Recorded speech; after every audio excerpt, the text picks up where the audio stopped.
Hello everybody and welcome back to the DECA Dialogues. We're sitting down with members from all around as they share their unique journeys. From first competitions to future careers, hear how DECA is building the leaders of tomorrow today.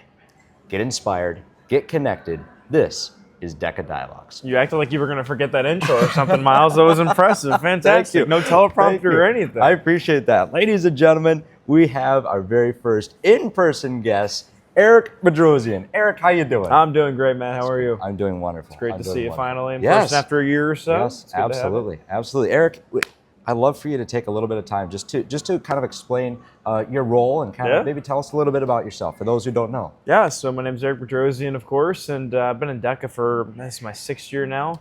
Started out at high school as a junior and just fell in love with the organization. I had a couple of friends that one day called me and said, hey, we're doing this business case study competition. You'd be good at it. And the other part of that was we'd like to win. So they're like, we think you could do well at this. So started my junior year, worked up to my senior year, and did it in high school. And I'll kind of go around with my journey here in a bit. But it's been such a great time so far. It's my final year as a senior, so a little bittersweet, but couldn't have changed the journey or had it any better than I do. Wow, that's awesome. That's awesome, Eric. Thank you, thank you. Well, kind of as you were talking about a little bit there, let's kind of dive in a little bit of your past, if you will, of kind of how you got into DECA. Right, 6 years ago, what really made you like, okay, I'm gonna do it. Everybody has a little different story. How did you finally take that step to get into DECA? So my buddies, like I said, they called me and they wanted me to join this, and I had no clue what DECA was. My mom tried to get me to join freshman year. I was like, of course, my mom tells me to do something, I'm not going to do it, so I didn't do it.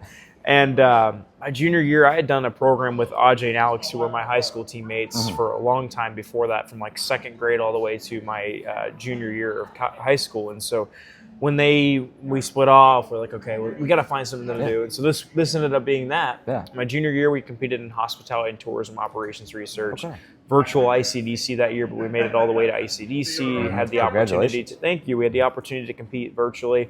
Didn't make it past prelims, unfortunately, but there was a moment in time where I decided I was going to quit. I was like, I'm not doing this anymore. This is I did 1 year and I didn't do well in it, and I had a call from them like, just come back and do it again. And I told them, I said, if we're going to do it, we're going to win. So we're not coming to lose here. So got first place at state that year, went to Atlanta ICDC in 2022, and we became the first place class winner for our high school in its 20-year history. Still holds strong today as the only top 3 finish. So that is awesome. We're proud of that accomplishment, and it was just such an awesome time. And so, I randomly was on the website one day and I found the collegiate tab on the website, and it's like, man, this is kind of cool. I could do DECA for another 4 years and make up for the lost time that I had not doing it my freshman and sophomore year. So went to an admitted student day at my business school, told my dean of the business school at the time, first time I ever met him, I said, my name's Eric, and I said, I'll only come if you let me start a DECA chapter. And he goes, make it happen. So we founded the Butler DECA chapter my 3rd week of freshman year. It's now the 2nd largest international chapter in the division, 260 members strong. Take a little applause on that one. Man. That's awesome. That's awesome. It's been an incredible accomplishment to see such a strong group of individuals, for them to grow as a community and a culture. And now that I'm kind of on the backside of it and watching my little baby just continue to grow, basically, it's been an extraordinary opportunity to see what they're doing now.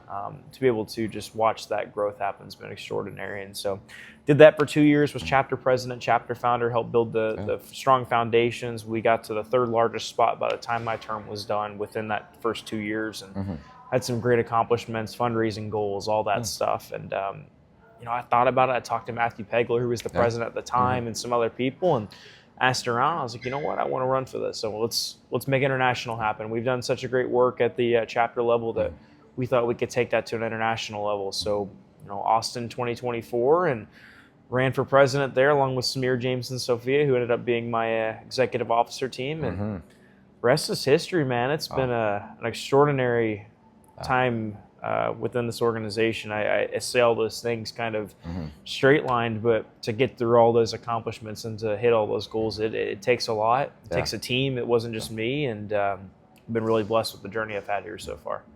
That's awesome, Eric. That's awesome. I mean, like you said, that's not only an impressive track record, but over the time span that you had to do it, that's really, landmark. Yeah. Landmark stuff you have there.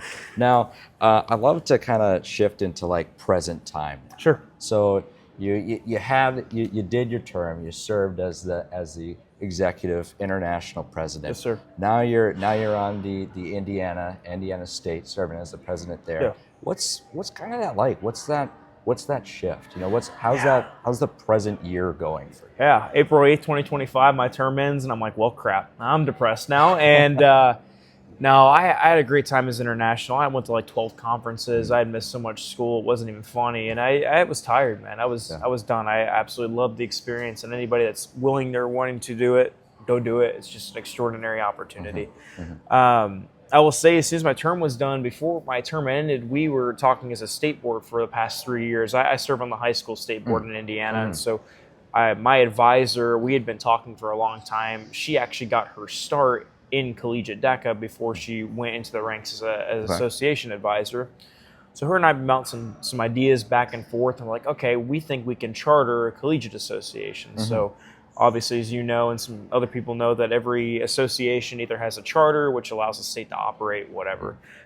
We had only had Butler for so long as an independent chapter. We decided we wanted to give some support to our local chapters. So when my term was done, we received our charter back in August. So we're a brand new association to the organization, and got to put chapter founder and association founder on a resume, which was awesome. That was really cool. That's got to be a pretty enlightening experience there. Yeah. So I mean, my experience as state president is very different, very unique in the fact that it's our first year, and so I work closely with our collegiate board members to create an experience for the new teams. So there's no I or we or me in this present tense. It's what is the group next year going to need? What do they need to be successful? Because we're not having a normal state officer term. Peyton Warmer and Nellie McLeod are my two vice presidents. They both come from Notre Dame and IU Indy. They've been in collegiate. Peyton's first year, Nellie's third year, and you know we've tried to build a culture and a foundation where these next teams can continue forward and be successful. Similarly to what we did at the international level, we focus on chapter growth, membership engagement, retention, getting people to continue to join from the high school division to collegiate. It's been a really big part of what we're doing recruitment-wise. Absolutely. And so far, it's been an awesome journey, and you know we're about to release our applications for the next state officer team starting soon. So it's going to be interesting to see who wants to take the reins on it and keep pushing us forward. But we're at 350 members now today. If we were based on last year's numbers, we would have been the third largest already, which is just that's ridiculous. It's impressive. I know. So we're enjoying the time together and enjoying the journey, to say the least. But it's a lot. Yeah, it's a lot to get ready for. So. Oh, that's awesome. That's awesome. There's definitely some big shoes to fill for the next team. I tell you what. We appreciate that. You know, I see it. You know, I'm sure other people see it too. It's what you're doing is it's inspirational. What your team's doing inspirational. I appreciate that. Of course, I appreciate it too. Yeah. Now we kind of learned a little bit about kind of how you got into it, following the timeline, learning a little bit about today. Sure. What does the future look like for you, Eric? How do you want to go about? You know, college is going to be over. What's next? I guess. What's next? Yeah, I mean, my involvement in DECA will change. I'll still be around. I'm going to be a chartered association advisor starting next year, so I'll be on the behind-the-scenes operations, really the adult in the room to just help make decisions. And you know, I still want our association to be very student-led. Part of the way that we built it was college students helping college students. And so our members on the board today are young professionals who are just getting started, and we want to keep it that way. So I'll just be the person that's kind of the voice of reasoning every now and then. So I'll stay involved in DECA as much as I can. I still want to go to conferences and be a part of this organization. But career-wise, I got a few offers that I'm working on right now with some different companies in Indianapolis. I want to stay in Indy. I love Indiana as much as I've thought I was going to move out of the state for a long time. I decided not to, and I'm going to stay local for a bit. I got family there and friends, and you know, it's just it's a great city. I want to own a company one day. I want to franchise something. I don't know what yet. Would love to do hotels or restaurants or something along those lines. And that'd be really cool.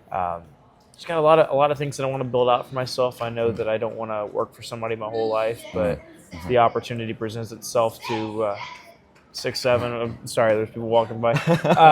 As we continue forward and trying to figure out what my future looks like, I know that I got a lot of goals that I want to accomplish, but I know I want to continue working with DECA.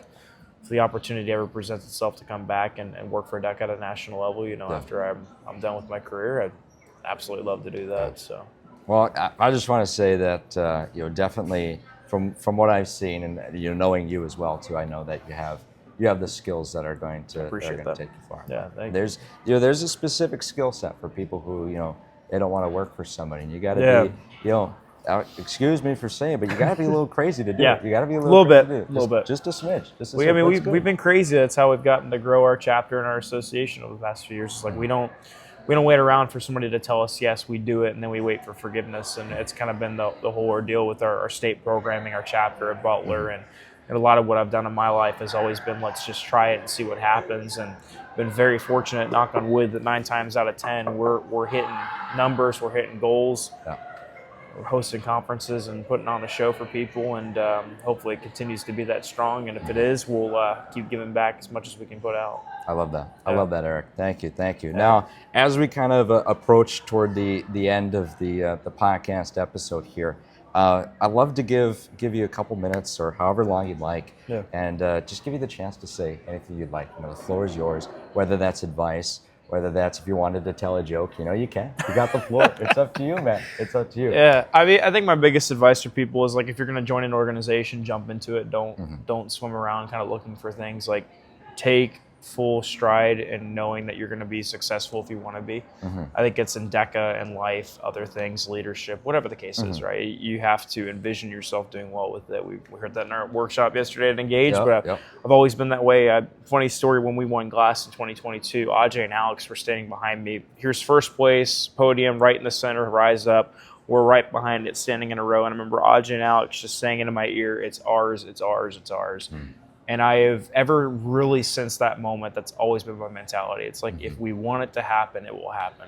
If we want to be the largest association one day of Collegiate DECA, we can make it happen. If we want the largest chapter one day, we can make it happen. We're second place right now. We're not there yet, but we're working on it. Absolutely. And I've always tried to live by that mentality now that it's just, if you want it bad enough, you'll make it happen. I have a quote on my phone somewhere that I took a screenshot of. It was something along the lines of like, if you want it, you envision it, it will be yours, something along those lines. It was much more poetic on the screenshot, but I keep that in my phone as a reminder to just keep pushing forward. You're gonna have crap days, everybody does. There's days that when I was international, I was just like, I don't want to do this right now, and I still did it because I care about the members and the members trust us. So. It's been an incredible honor to be in this organization, to be able to get as much of it as I have, and now it's time for me to continue giving back and stepping around as much as I can. So I love that. Yeah, I love that. You guys, the future generation that we gotta be looking up to next. So Oh my gosh. Wow. Oh, you're making me feel young, man. Oh my gosh. I can't be that much younger than you. Yeah, well, you are in comparison, though. Well, comparison. So we're looking forward to seeing what you guys do in the next few years and what the organization continues to do. I think it'll continue to grow, and Collegiate's a very special place in my heart. It's not high school in terms of numbers, but I think it's even a stronger community than what people realize. I agree. I really agree. Thank you, Eric. Well, You're thank you so welcome, much. Man. And as we wind down, guys, please make sure you press that like button. All right, like, comment, share it with your friends. Hit that bell. Hit that bell. Hit that subscribe button. We're getting connected. We're getting inspired, and we really appreciate you coming on to watch the message. Eric, thank you so much. Thank you so much, Miles. Appreciate you having me, man. I appreciate it. Great message, and it's always a pleasure to see what you do. You Very as well. inspirational. So thank you. From me and Eric, have a good rest of your day. All right, man.